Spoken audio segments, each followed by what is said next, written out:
I was the deadbeat in my family, but they had no idea I worked on classified defense systems protecting critical infrastructure. For years, I quietly helped everyone. Paid my brother Billy's DUI bail, helped my sister Jenna through graduate school, and covered Mom's nearly $9,000 medical bill. I never asked for praise, but somehow I became the family joke.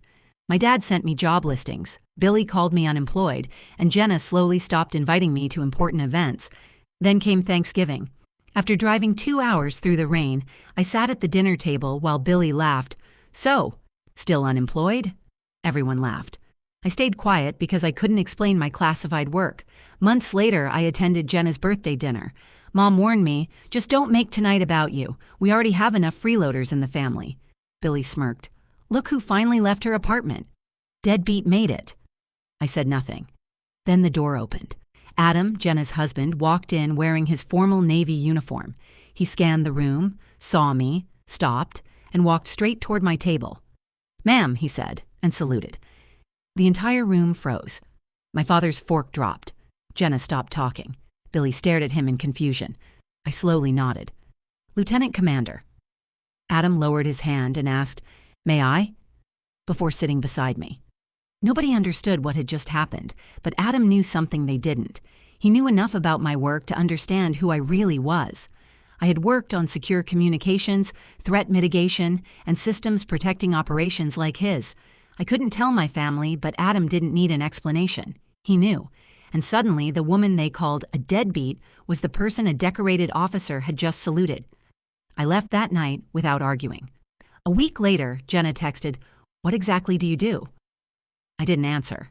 I'd finally realized I didn't need to prove my worth to people committed to misunderstanding me. I stopped attending family gatherings, muted the group chat, and eventually accepted a new position in another state. At my new job, nobody cared about appearances. They cared about results.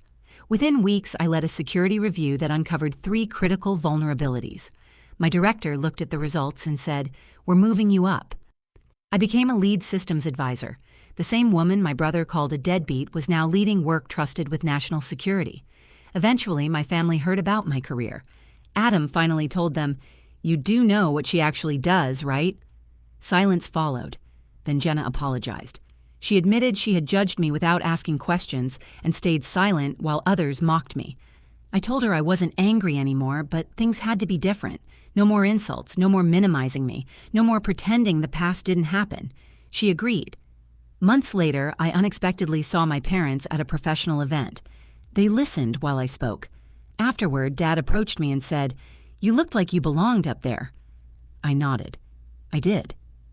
He looked at me quietly and said, "We didn't know." I replied, "I know. That was the problem." We didn't magically fix everything, but for the first time, my father looked at me with genuine respect. And that was enough. Because sometimes justice isn't loud. Sometimes it simply walks into a room, salutes the person everyone ignored, and says, "Ma'am." And suddenly, everyone realizes they were wrong. I no longer need my family's approval. I built a life where I don't have to beg for a seat at the table. And that's my quiet victory. Have you ever been underestimated by people who should have known your worth? Tell me your story in the comments.